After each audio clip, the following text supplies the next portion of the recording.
The next person I've got, and this person definitely has to go, because remember I've called this biographies the good, the bad and the ugly. Oh, what's this one falling under? This one definitely has to be the good. Oh, okay. This is Michael Parkinson.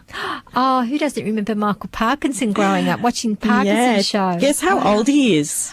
I would guess he's about 80. No, not quite that old. 75. Oh, okay. I actually thought he was a bit older. There but he looks pretty good for 75, don't you think? Oh, he does. But the trouble is now with especially people in the public eye, it's very difficult to pick their age, because a lot of them, even the men, have a little bit of assistance. Although he doesn't look made up. No, he doesn't. Like, he looks weathered, enough. True.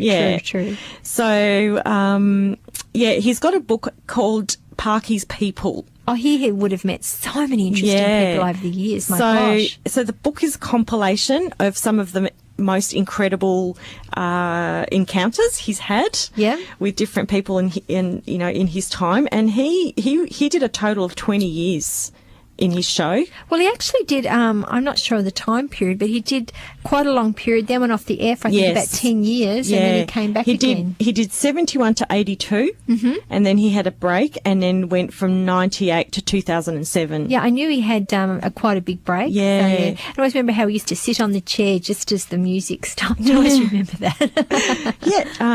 He just as a bit of trivia, he's got 3 children, he's got 8 grandchildren.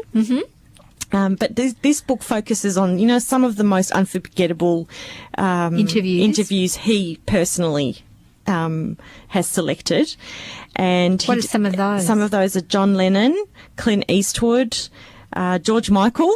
I remember seeing that show with George Michael. He had a whole show dedicated to him. I remember that. I hadn't realised he'd interviewed Roald Dahl. Oh. Yeah, so that would have been, I would have loved to see that. I've got to try and see if I can get a copy of that somehow. Or something. Maybe YouTube. Yeah, maybe. Barry Humphries, Fred Astaire, Ingrid Bergman, Peter Ustinov, Stephen Fry. That would have been a good interview, I reckon. Muhammad Ali, David Beckham, Billy Connolly and Bob Hope, and lots more. But they're just a few. And a lot of those people have passed now, so it'd be very interesting. Yeah. I wonder how he feels that, he's superseded all these people. And well, I mean, a lot of them would be, like John Lennon would be younger than him. Yeah. Not by much, though. I think John Lennon would be about 70 if he was alive. But, it is interesting that, especially when, as I said, someone like John Lennon, who actually died quite young. He was only 40, so he had such an interesting life, obviously. But people would be very interested. It's such a cross section. You've got some quite old actors in there, and you've got icons in there, and it's quite a cross section of people. I think that would be the sort of book, that someone who has an interest in personalities in general, that would be a really good pick, because who better than to reveal some of their deep, dark secrets, than Parkinson. Does he also in the book talk a little bit about himself, or is it particularly just the interviews? I think, some of himself does creep into the book, because, so much of him is Parkinson, like his show. But he's actually got a biography of his own out, which was out in hardcover last year and has come out in paperback right now. So it's sort of come as a companion to Parky's People. Yeah. So you can just get that's just all about Michael, about his background. And because I know he came from quite humble beginnings. Oh, okay. And because I remember reading once that when he and his wife got married, their dream was just to have a nice council house, which is equivalent to a commission house here. And they never imagined where he was going to go. So. Well, I saw a quote in one of the things I was reading, and he said all he ever wanted to do was play cricket. So he's even though he's successful, he didn't quite relate with his dream. It's interesting, isn't it? It's like a cricketer will say, I want to be a rock star. You're listening to Creative Corner with Denise and Book Chat with Jackie on 88.9 Win FM. That was Taylor Swift with 15, and she's like only 20, so... She is, yeah. The album that she's just released, she's written everything on it, like all the music, lyrics, arrangements. That's pretty impressive for a 20-year-old. It is. Yeah, she's a very talented girl, very talented. And you're listening to Creative Corner with Denise on 88.9 Win FM, and Book Chat is brought to you by Collins Booksellers and ABC Centre at the Werribee Plaza, a proud sponsor of 88.9 Win FM. Now we're talking about biographies, and we've labelled it The Good, the Bad and the Ugly. Yeah. So I think we've come up to the ugly bit now, maybe. This was a really hard call.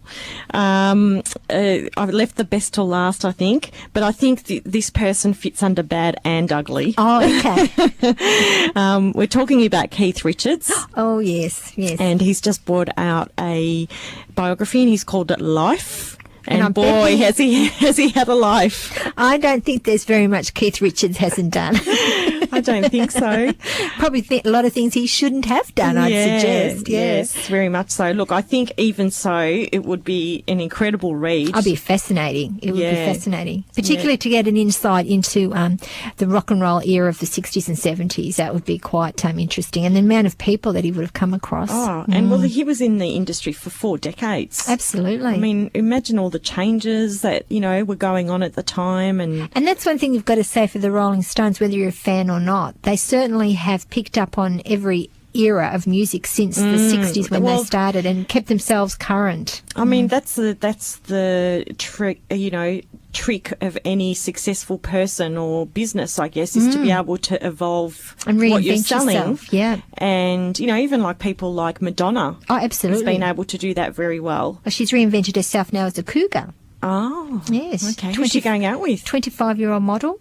Oh, sounds pretty nice. I say good on her.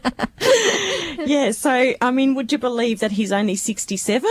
Only 67. Well, I mean, he looks a tad older, I must say. Maybe he's been out, maybe he sunbaked too much when he was younger. I'm not sure what it is, but he actually looks a little bit scary to me, I have to say. Yes. He looks a little bit scary to me. Anyway, I think he's very weathered, the old Keith, but amazingly he's survived his life. He has, and I think he's in pretty good health, actually. So, because, I mean, as you were saying earlier with Paul Kelly with drug, sex and rock and roll, I mean, Keith's been very open about drugs and also alcohol, which I think's been his biggest battle, actually, alcohol. But, yes, and I'm sure there was a lot of sex in there as well. Oh, I'm sure. Amazingly, he's only got 3 children. That is amazing, I guess 3 that children that he's aware of. But I'm pretty sure if there are any others out there that have come forward for some of the money. Yeah. But he's done all sorts of things. I mean, obviously, he's most well regarded as being the guitarist for the Rolling Stones. And also co-writer, I think, of pretty much all their songs. He was also the singer and songwriter. But he has also, done a lot of the producing as well. Yes. And I mean, the Rolling Stones really is such a collaboration between Keith Richards and Mick Jagger. But in that book too, I believe he has a few harsh words to say about the old Mick. Oh, does he?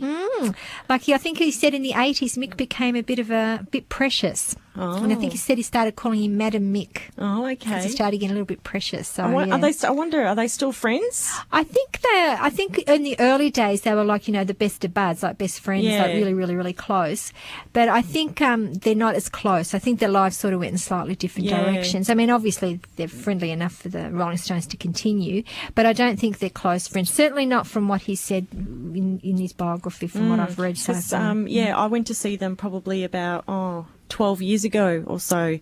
So, I mean, I just didn't cope with a bunch of old men writhing around on the stage, but other people around me think.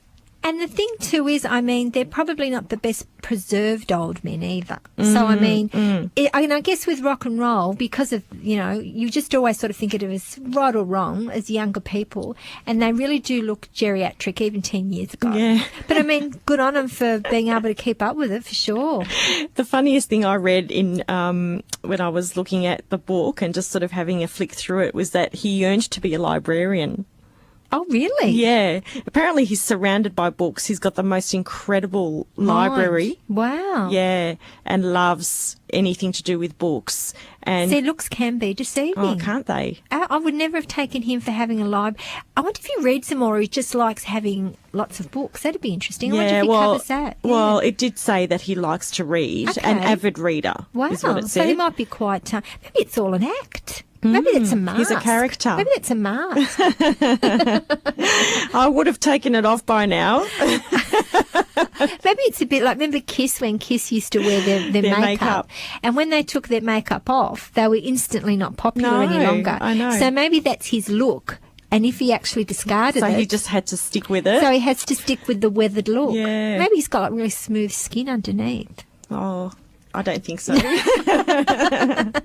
So that's good old Keith. So I think he's in the bad and the ugly. So what would be your pick out of the ones you've mentioned tonight? Personally, I think I'd like to read the Michael Parkinson. Yeah. And I think it's because it's got everyone else in it as well, and you're kind of discovering things about a whole lot of other people. So it's got a lot of diversity. Yeah. And as from just the few people that you read out that he mentions in the book, it's also people from across a lot of different eras and also genres, and so it's good for everybody.